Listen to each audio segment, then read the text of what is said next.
All right, let's jump right in. Today, we're going deep, deep into the world of cyber attack vectors. We're talking about the how, the what, the why of how cyber criminals get into systems. Exactly. It's like learning their secret playbook, right? By the end of this, you'll be able to think like a hacker, Well, maybe not quite like a hacker, but but you'll definitely be able to understand how they think, and more importantly, how to protect yourself. that's the key takeaway here. It's all about giving you the knowledge to stay safe online. Absolutely. And to guide our deep dive, we've got some fascinating source material. Oh yeah, it's packed with insights. It explains, the basics, like how attack vectors are basically the paths cybercriminals use to break into systems, networks, or applications. Right, like the blueprints for their attacks. Exactly. But what really caught my eye was how much these attack methods are changing and becoming more advanced. Oh, for sure. They're getting sneakier and more sophisticated all the Really time. scary, right? It can be. But that's why we're here, to break it all down. Right. So the source material starts off with some definitions. It says a cyber attack vector is the actual method a cyber criminal uses to get in, where they shouldn't be. Makes sense. But then it also mentions attack surface and threat vector. Are those the same thing? I used to think so, but apparently there are subtle differences. Ah, okay, so what's the breakdown then? Well, let's say a hacker is going after a company. The attack surface is all the potential vulnerabilities in their systems. Think of it like the entire perimeter of a castle. Gotcha, so all the possible entry points, weak spots, the whole shebang. Exactly. Now, the attack vector is the specific tool or technique the hacker uses to exploit one of those weak points. Okay, I'm starting to see the difference. Like they might send a phishing email, right? Oh, those are sneaky. Totally. And that phishing email, that's the attack vector. The actual weapon, so to speak. Yeah. But what about threat vector? Where did that fit in? Good question. Think of it like the path the attacker takes to get to their target. So maybe the company has a weak firewall. Ah, part of their attack surface. Exactly. And a hacker uses malware, which is their attack vector, Ah. and they deliver that malware through, let's say, a compromised website. So that website becomes the threat vector. It's how they got in. You got it. Okay, definitions, check. Now, for the fun part, real-world examples, the source material actually talks about the attack on the Colonial Pipeline. Oh yeah, that was a big one. Remember, back in 2021, they shut down the entire pipeline, all because of, get this, a single compromised password. Wow. Talk about a wake-up call, right? Shows how vulnerable we can be. Definitely.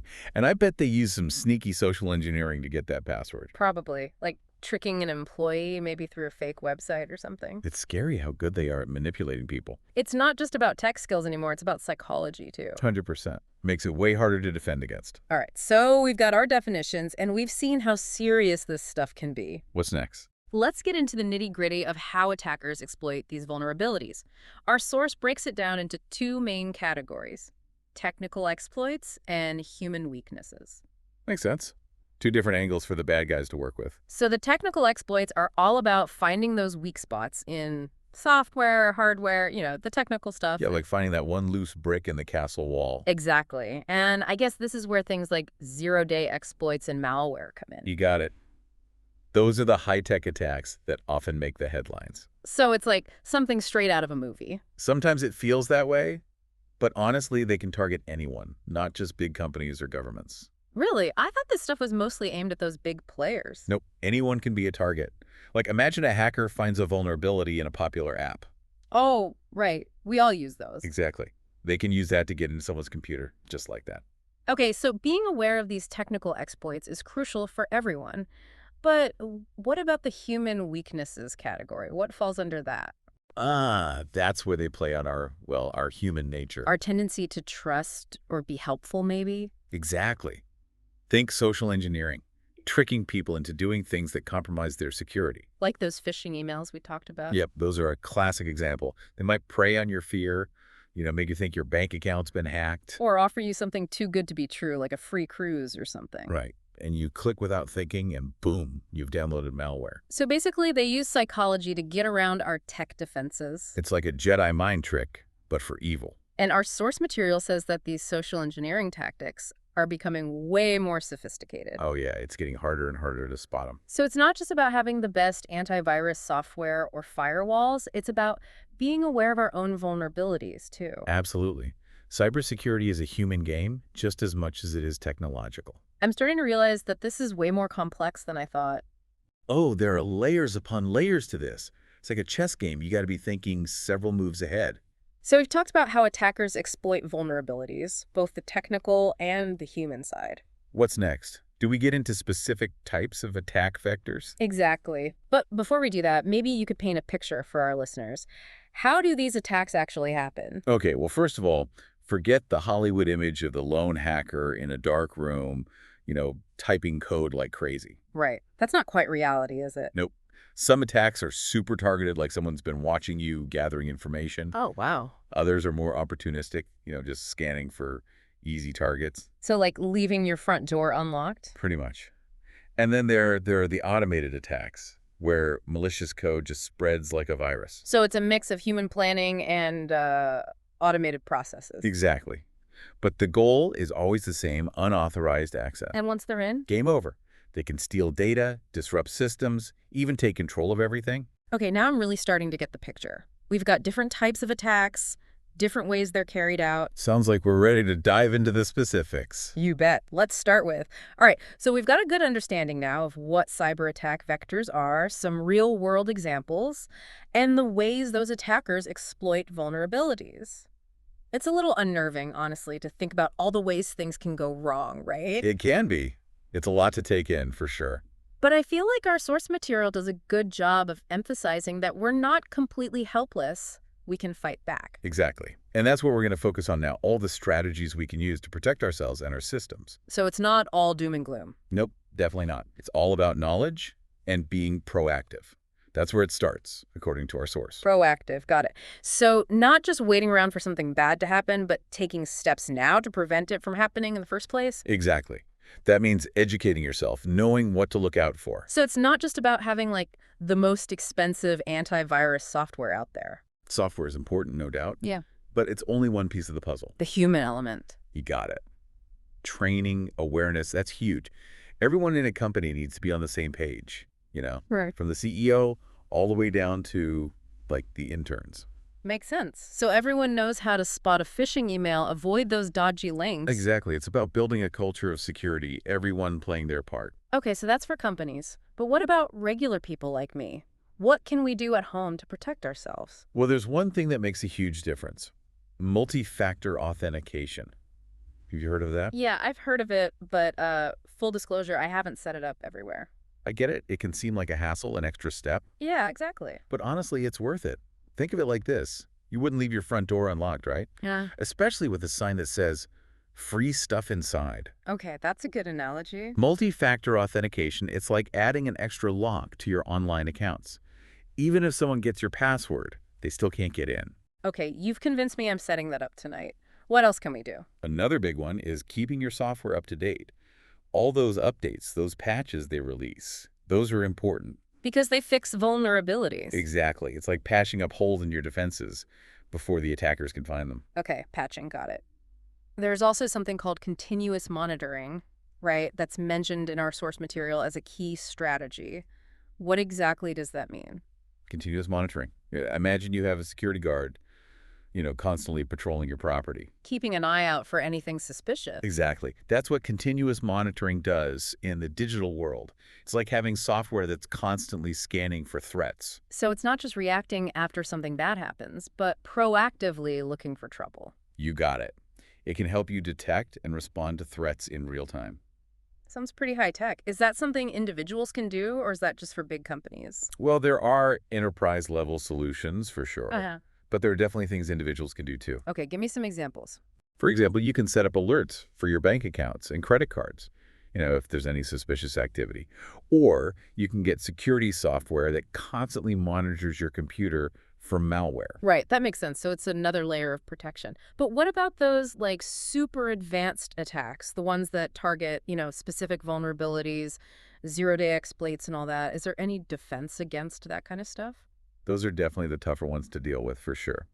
But even then, there are things you can do to mitigate your risk. Like what? Spill the beans. Okay, one approach is to use what's called endpoint detection and response, or EDR. EDR. Okay, that sounds pretty intense. It is. It's like having a digital detective on your side. They don't just detect threats, but they help you investigate and respond. They can, isolate infected systems, quarantine files, even undo changes that the attackers made. So it's like having a whole forensics team on call, ready to swoop in. Exactly. That's why EDR solutions are becoming so popular. They offer a much more proactive approach to security. Okay, that's good to know. Now, what about the cloud? We hear so much about cloud security these days. Is the cloud inherently less secure than, traditional systems? That's a good question and a common concern. But actually, the cloud can be more secure.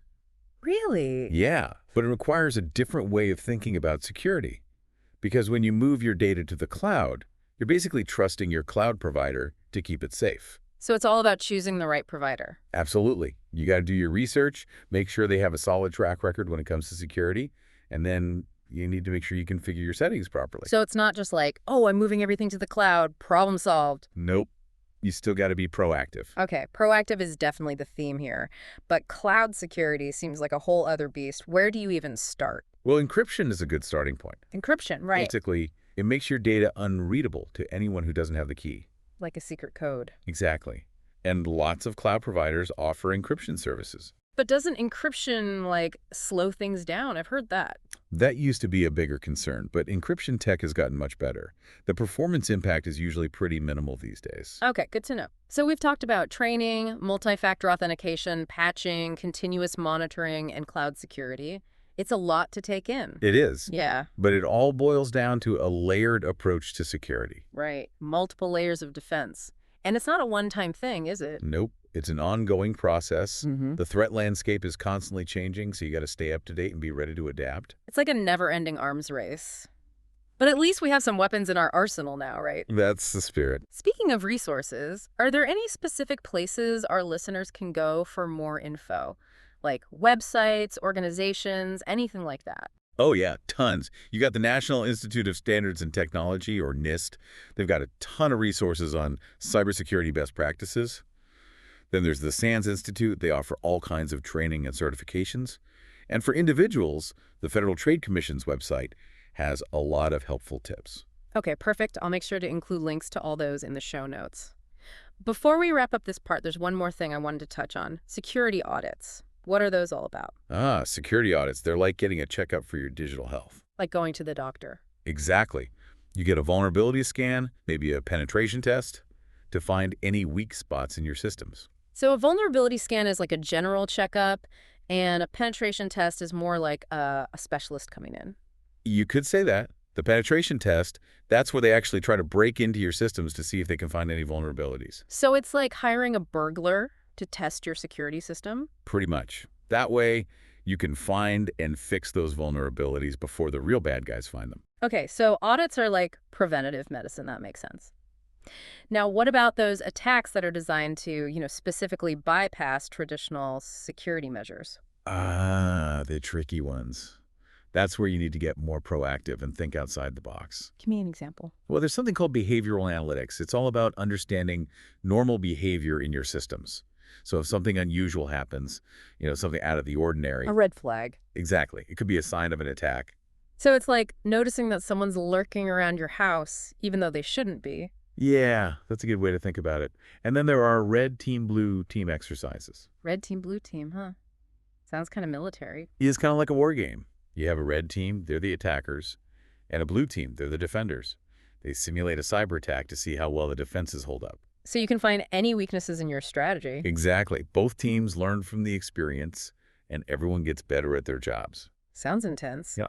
Is that just for big companies, or can regular folks do that too?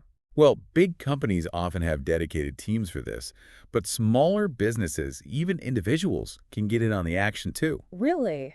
You can hire ethical hackers to do penetration tests, or you can even participate in online capture the flag competitions. Those are super fun, and they'll really put your cybersecurity skills to the test. Capture the flag. I like the sound of that. Yeah. All right, so we've gone from basic security hygiene to some pretty advanced stuff. It seems like there's always something new to learn. That's the beauty of cybersecurity. It's a constantly evolving field. But it's also a little daunting, isn't it? It can be. But with the right knowledge and the right tools, we can all stay ahead of the game. Absolutely. I feel much more equipped now to deal with these threats. So we've covered a lot of ground here, from employee training to multi-factor authentication, patch management, continuous monitoring, cloud security, and even security audits. It's been a whirlwind. It has. But hopefully it's been an eye-opening journey for our listeners. For sure. So, are we ready to wrap things up? Move on to the final part of our deep dive. Let's do it. I'm ready to share some final thoughts and actionable takeaways for everyone out there. Wow, we've really been on a journey, haven't we? Exploring this world of cyber attack vectors, I mean. It's amazing how much there is to learn. It is, and it's always changing. New threats popping up all the time. That's what makes it so challenging, but also, I guess, kind of fascinating. Sure. But even with all the changes, the core principles of defense, those stay pretty consistent, luckily. That's good to hear. So those basic strategies like, strong passwords, keeping software updated, multi-factor authentication, Yep, all that, it's still super relevant. no matter what new fancy attack comes along. Pretty much. Those are like the foundation of your security, like building a house. You got to have a strong base. Solid foundation, got it. But with all these different threats and defenses, it can be a bit overwhelming. Where should our listeners focus their energy? What are the key takeaways? Well, I think the biggest shift is moving from a reactive mindset to a proactive one.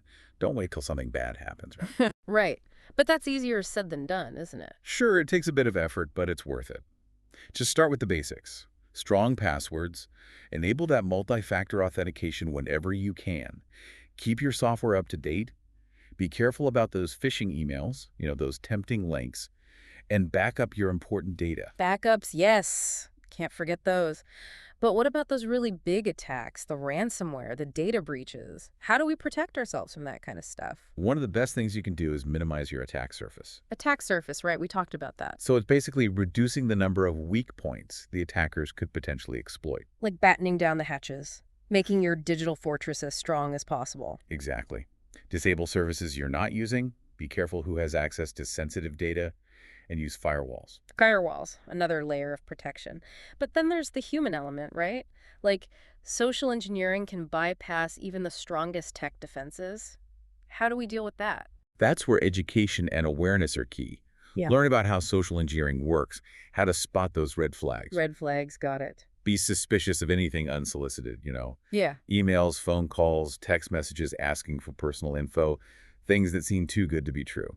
So trust your gut, basically. If something feels off, it probably is. Exactly. But what if, despite our best efforts, something still happens? What do we do if we get attacked? That's why it's important to have a plan, a response plan. Like a fire drill, but for cyber attacks. Yep, exactly. Know how to isolate infected systems, who to contact, how to recover your data. So it's not just about prevention, it's about having a recovery plan, too. Okay, that makes sense. So much to think about. If our listeners could only do one thing today to improve their cybersecurity, what would it be? If I had to pick one thing, it would be changing your mindset. Stop thinking of cybersecurity as a chore, something you have to do. It's not just another item on the to-do list. Right. Start thinking of it as an investment An investment in what? in your digital well-being. It's about protecting your data, your privacy, your peace of mind. I like that. It's not just about tech, it's about personal well-being, too. Exactly. And the more you learn about this stuff, the more in control you'll feel. This has been such a fantastic deep dive. We've gone deep into attack vectors, explored all kinds of defense strategies. It's a complex world out there, but we don't have to be afraid of it. Not at all. Knowledge is power. And with the right knowledge and tools, we can all stay safe in the digital world. So that's it for our deep dive into cyber attack vectors. Thank you for joining us. Stay safe out there, and until next time, keep learning and keep exploring.